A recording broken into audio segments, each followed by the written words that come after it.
নবীজি পড়েছিলেন জমিনে,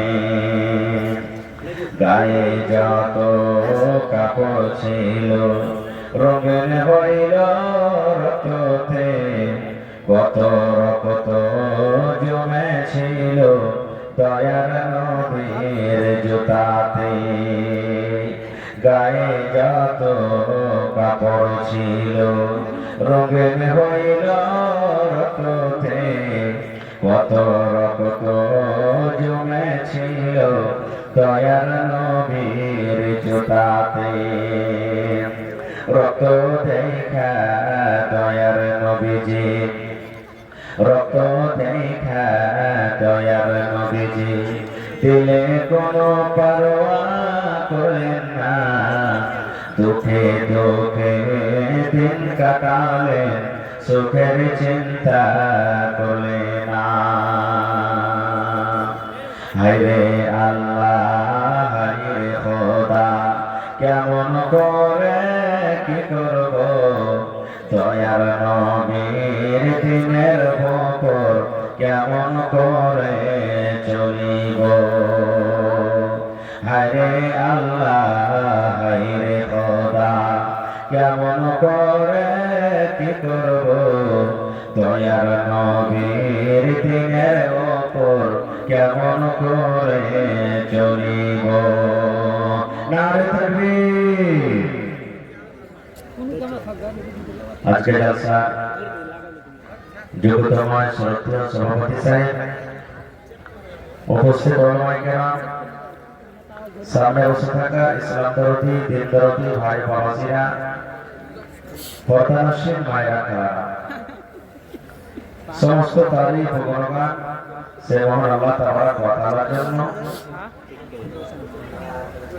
যে মহান আল্লাহ তাবারক ওয়া তাআলা আজকে আমাদেরকে সন্দলপুর চামাপাড়া রহমতপুর নাকি রহমতপুর নাই গেলাম রহমতপুর মাদ্রাসা জালসার পেন্ডালের তলাতে ঠান্ডার মৌসুমে শীতের রাত্রে ল্যাপ বিছানা কম্বলকে ছেড়ে দিয়ে একত্রিত হয়ে বসে কিছু বলার শরতে অফের দিয়েছেন। তাই আমরা আল্লাহ তাবারক ওয়া তাআলার দরবারে আল্লাহ রাব্বুল আলামিনের প্রশংসা করি, অন্তর থেকে মহব্বতের সাথে সকলে পড়েন আলহামদুলিল্লাহ। এত জোরে করে পড়বেন না ভাই, আলহামদুলিল্লাহ। তারপর আমাদের শেষ নবী হযরত মুহাম্মদ রাসূলুল্লাহ পড়েন সাল্লাল্লাহু আলাইহি সাল্লামের উপর অগণন দরুদ শরীফ সাথে ধরে বর্ষিত আমিন। আল্লাহুম্মা সাল্লি আলাইহি আল্লাহুম্মা বারিক আলাইহি। একটা জরুরি কথা, আমার মহিলা পেন্ডালে মায়েরা খালা আঁকে না, আলহামদুলিল্লাহ পুরুষ পেন্ডাল ভর্তি হয়ে গেছে।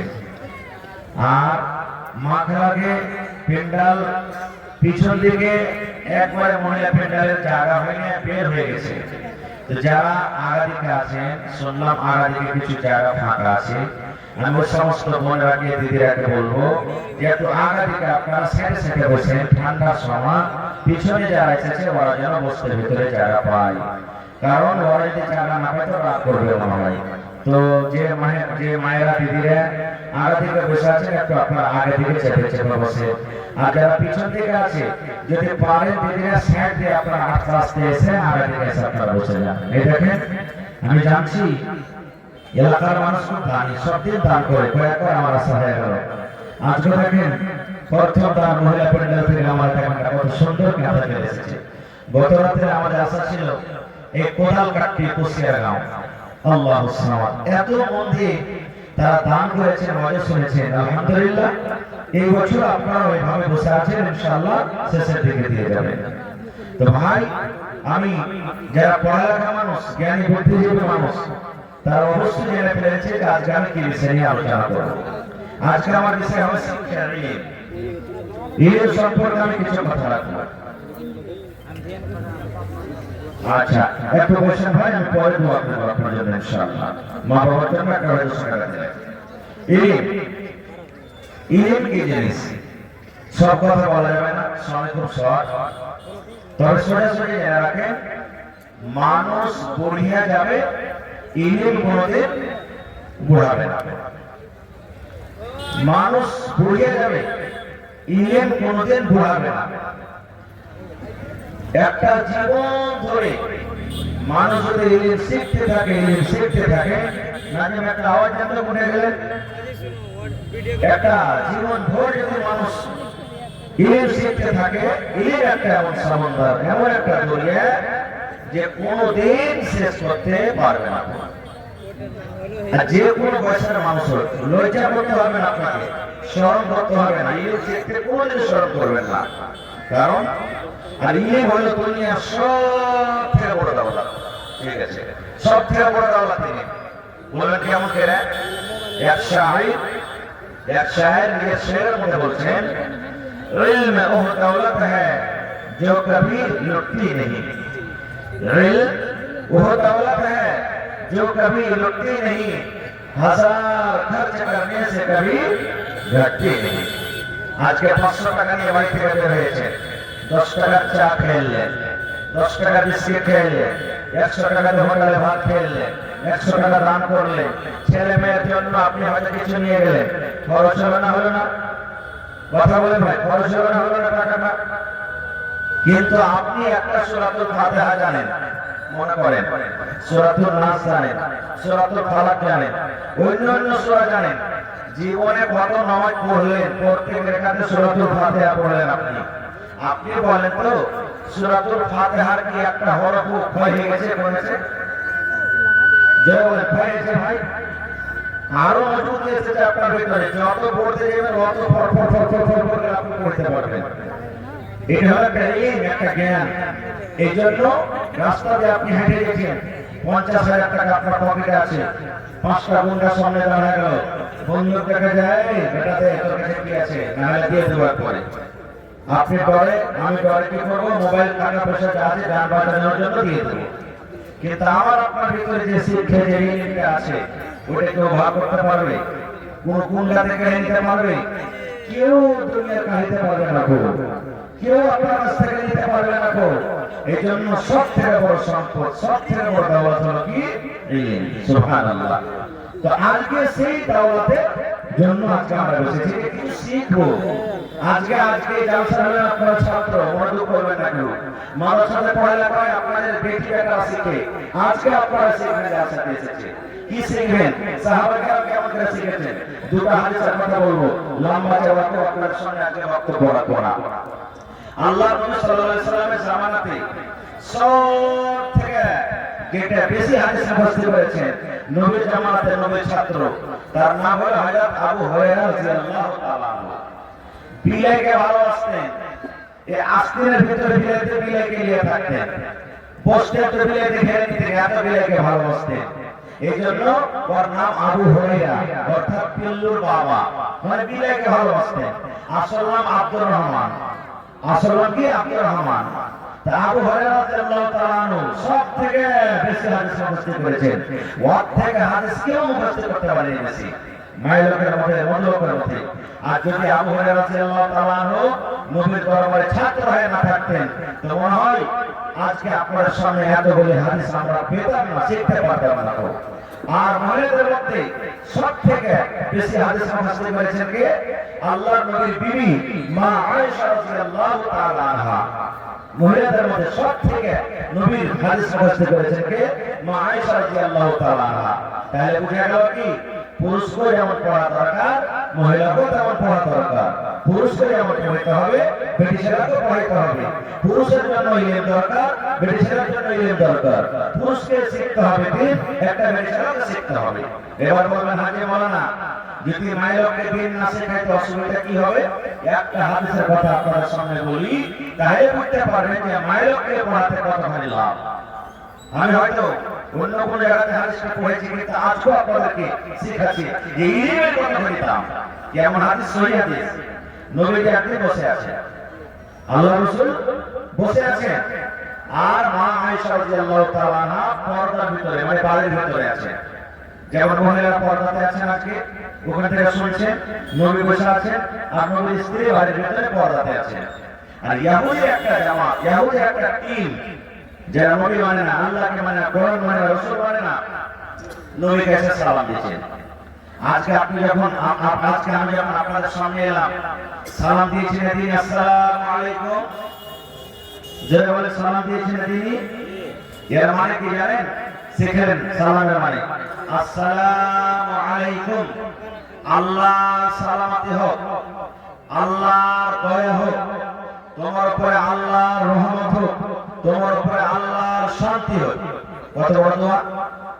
এই জন্য বাড়িতে যখন যাবেন, কেউ নাই, খালি আপনার স্ত্রী আছে, তার সালাম দেবেন, আসসালামু আলাইকুম, বিবিকে সালাম দেবেন। কেউ নাই, আপনার স্ত্রী আছে, মনে করবেন স্ত্রীকে সালাম দেওয়া উচিত। ফিরে আপনি একটা দোয়া দিলেন, আসসালামু আলাইকুম, বিবিকে দোয়া দিলেন, আল্লাহ তোমার উপরে দয়া করুন, আল্লাহর শান্তি তোমার উপরে হোক।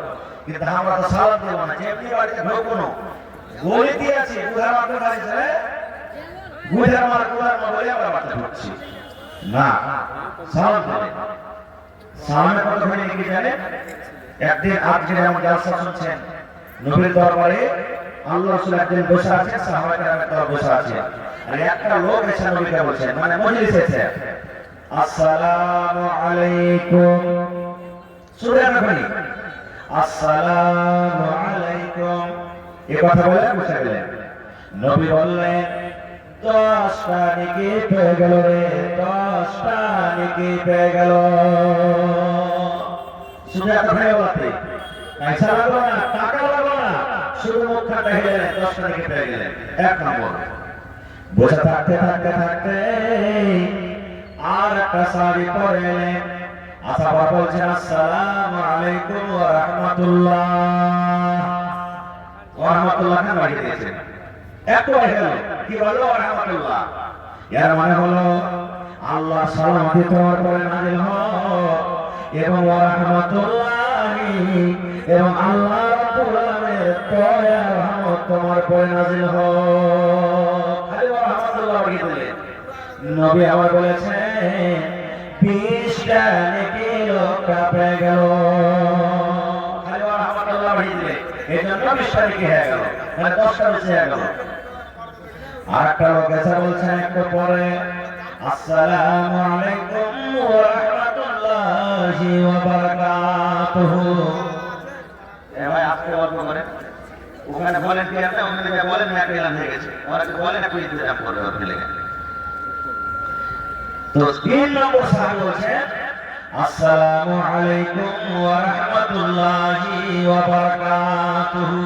এই যে বারাকাতুহু বানিয়ে দিলেন, শিখে নিলে শেখার কথা। আল্লাহ রাসূল বললেন, 30টা নেকি পেয়ে গেল, 30টা নেকি পেয়ে গেল। তাহলে আসসালামু আলাইকুম বলাতে 10টা নেকি, আসসালামু আলাইকুম ওয়া রাহমাতুল্লাহ বলাতে 20টা নেকি, আর আসসালামু আলাইকুম ওয়া রাহমাতুল্লাহি ওয়া বারাকাতুহু বলাতে 30টা নেকি আল্লাহ আপনার খাতাতে লিখে দিলেন। কত সুন্দর হাদিস শিখলেন। এই মতো আপনাকে যখন কেউ সালাম দেবে, যেমন করে চিকন করে সালাম দেবে, মনে করে চিকন করে জবাব দিতে হবে আপনাকে। কেমন করে? আপনাকে যদি কেউ সালাম দেয়, আসসালামু আলাইকুম, আপনি সুন্দর করে পারেন তো গোটা জবাব আপনি তাকে দিয়ে দেন, ওয়া আলাইকুম আসসালাম ওয়া রাহমাতুল্লাহি ওয়া বারাকাতুহু। যতক্ষণ আপনাকে দোয়া দিলে ততক্ষণ আপনি দিয়ে দিলেন। এটা হলো সালাম, শরীয়ত সালাম। এবার নবী আমার বসে আছেন, ইহুদি জামাত তিন একটা নবীর কাছে এসেছে, এসে নবীকে সালাম দিচ্ছে। কি সালাম করে? আসসালামু আলাইকুম। কথাটা বুঝবেন? আসসালামু আলাইকুম না বলে বলছেন আসসালামু আলাইকুম, আসসালামু আলাইকুম।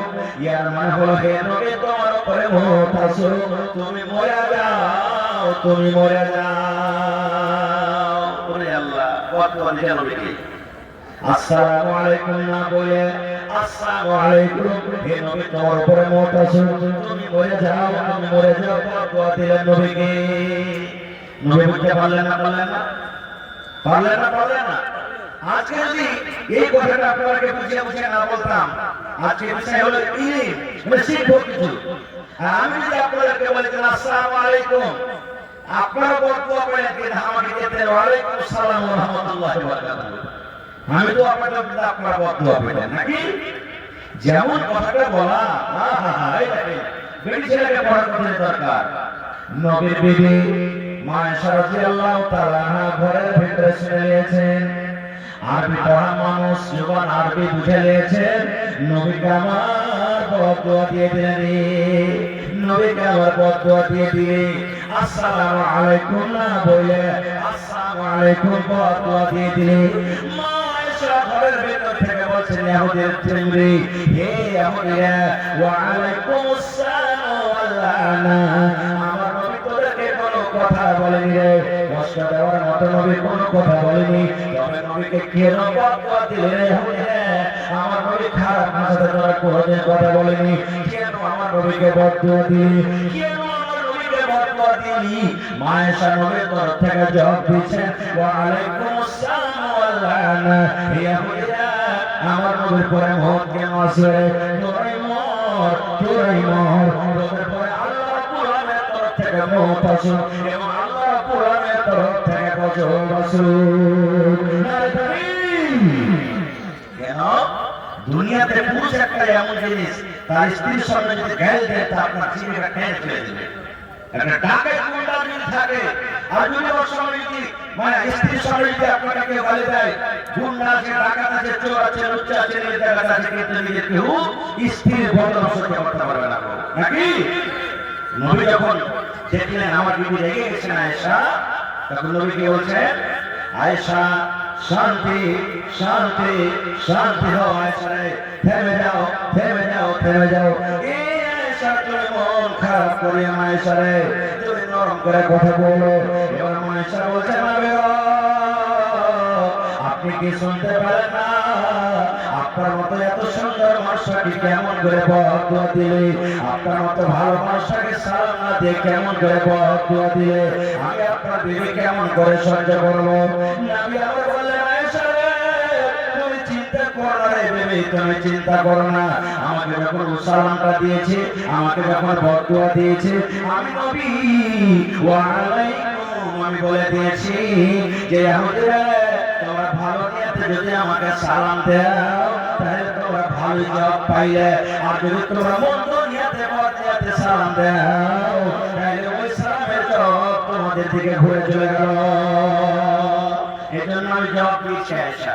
এই হাদিস থেকে কি বুঝতে পারলাম? একটা বেরিয়েছিলাম পড়ার দরকার আছে না নেই? না হলে জামগান যখন করতে আসবে তখন কইবে যে তোমার পুরুষের নাম কি? তুমি কইবে গুধার বাপ, কবুর বাপ, কবুর বাপকে কইবে, আসল নামটা কইবে না। জি, কত মাথালা এমন এখনো আছে, আল্লাহর রহমতে দূর হয়েছে।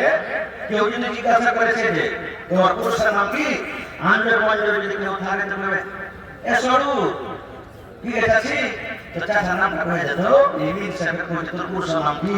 পুরুষের নাম কি কইতে হবে নাকি? কইবে না। ইলে মেটা এ ভাই মুসলমান, একটা হাদিস শিখলেন, আরেকটা হাদিস সাহাবায়ে কেরাম কষ্ট করে শিখলেন, হাদিস সহিহ হাদিস এটাও। আল্লাহ কে জামাতে এই যে আবু হুরায়রা রাদিয়াল্লাহু তাআলা এর সাহাবী, একদিন পেটে ক্ষুধা খুব ভোগ, আজ থেকে 20 বছর 25 বছর 15 বছর আগে যখন আমার নানারা বসে আছেন, দাদারা কত কষ্ট করে দিন কেটেছেন, ভয় যাচ্ছে নাকি? কখন খাইছে কখন খাইতে পায়নি, মা খাবার প্যান্ডেলের ভিতরে বসে আছে, জিজ্ঞাসা করেন কবে সারা সারা দিন কেটে গেছে, পেটে দুটো দানা দেয়, পানি খেয়ে খেয়ে দিন কাটিয়ে দিয়েছে, কবে খাইতে পারবে না, কবে এক লোক পেয়েছে, কবে পানি দিন কাটিয়ে দিয়েছে, এরকম কষ্ট দিয়ে গেছে। 1400 সাড়ে 1400 বছর আগেকার ঘটনা। আবু হুরায়রা রাদিয়াল্লাহু তাআলা নবীর সবথেকে বড় ছাত্র, ইলম বেশি শিখেছেন। একটা এমন হোক আমাদের মতো লয় যে ভোগ লাগে, চলে গেল মওলানা সালবি সাহেবের কাছে, সংসদ মওলানার কাছে, মওলানা যে খুব ভোগ লাগে খাইতে দেন নাকি? কোন মওলানার কাছে গেল, মওলানা যে খাইতে দেন নাকি? সাহাবায়ে কেরাম জান হারিয়ে গেছে, কিন্তু এত তাদের মধ্যে গায়রাত ছিল যে কোনদিন কারোর সামনে হাত পাতেই না। একদিনকার ঘটনা, ভোগের কারণে পেট পড়া দিয়ে আশেপাশে আছেন, সহিহ বুখারী শরীফের হাদিস। পেট পড়া দেখে হযরত আবু হুরায়রা রাদিয়াল্লাহু তাআলা পেট পড়া দিয়ে শুয়ে আছেন, আর একটা রায়তা হইলে বসে আছে, আর বুখারী একটা রায়তা হইলে পেট পড়া দিয়ে শুয়ে আছেন মুখের ঘরে। রাস্তাতে কে চলেছে? হযরত আবু বকর রাদিয়াল্লাহু তাআলা রাস্তা দিয়ে হেঁটে চলে যান। এই হযরত আবু বকর রাদিয়াল্লাহু তাআলা আবু হুরায়রাকে বলছেন, আসসালামু আলাইকুম। ওয়া আলাইকুম আসসালাম ওয়া রাহমাতুল্লাহ। এবার দেখেন মনের কথা, হযরত আবু হুরায়রা রাদিয়াল্লাহু তাআলা আবু বকরকে বলছেন, আল্লাহর নবী সাহাবী ও আবু বকর, একবার মাশাআল্লাহ কি আপনি জবাব দিবেন না? বলছেন কি জবাব?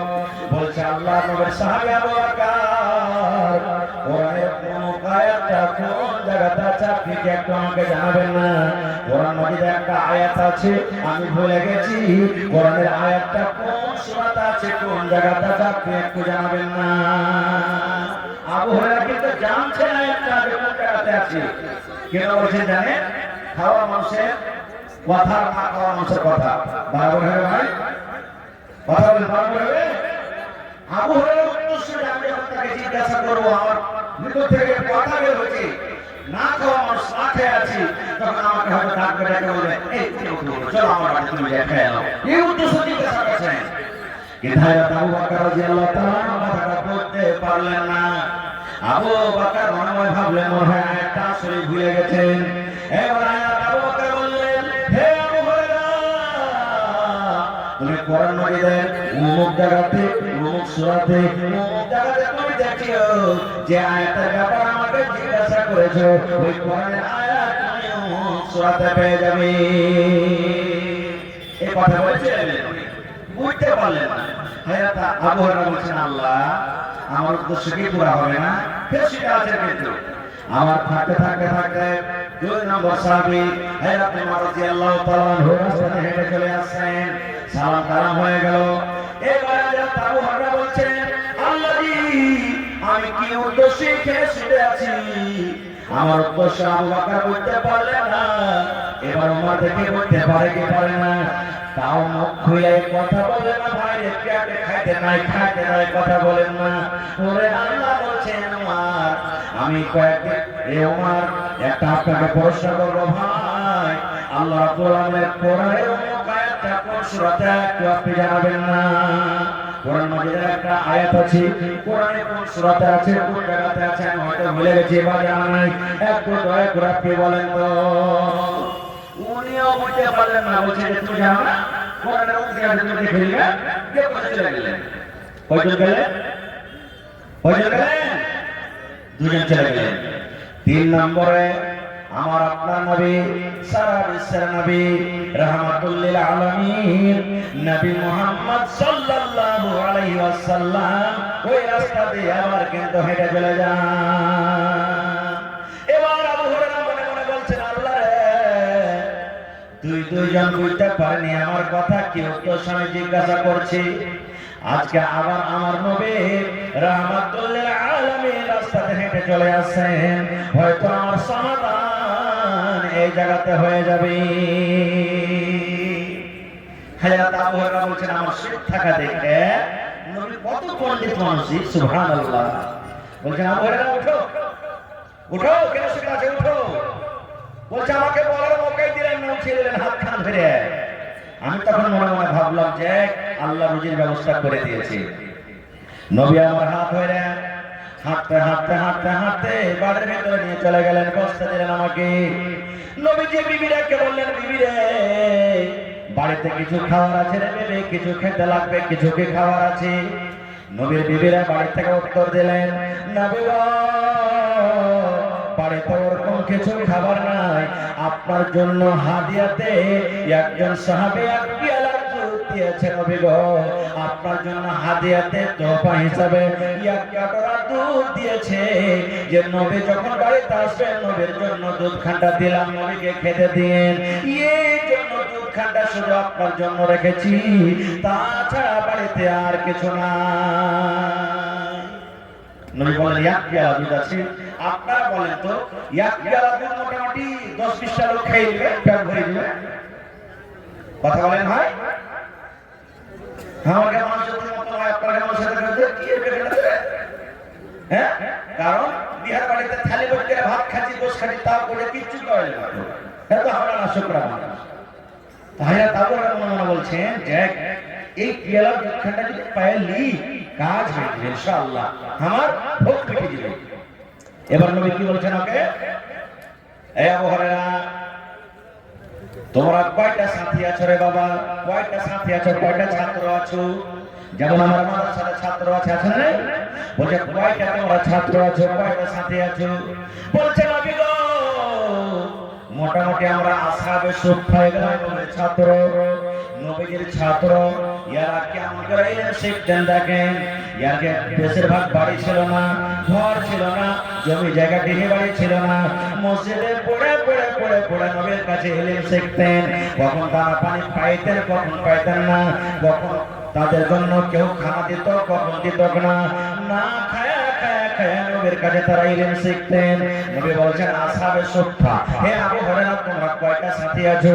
বলছেন নবী গো মোটামুটি আমরা ৭০ জন আমরা ছাত্র আছি। কত? ৭০টা ছাত্র আছি। নবী বলছেন সব দিকে ডেকে আমরা যাও। আবু হুরায়রা বলছেন আমার মনটা ভেঙে গেল, আল্লাহ এক পেয়ালা দিল, ভাবলো যে খেলে পরে পেটটা ভরবে, আর ওয়াকে ডাকতে পাঠিয়ে দিলে তো আর যেখানটা আসা ছিল আর হবে না মনে হয়। ওরা কি নবীজি আগে দিয়ে দিবেন, শেষ হয়ে যাবে, আর পাবো না মনে হয়। কি করবে? নবীর কথা মানতে হবে। চলে গেলেন, ভাই রে নবীর বাড়িতে দাওয়াত, চলো সব সব চলে এলেন, সুন্দরভাবে বসে গেলেন। এরা আবু হুরায়রা বলছেন আমি নবীর বাড়িতে প্রথম এসেছি, নবী মনে হয় প্রথম পিয়ালা আমাকে হাতে দেয়া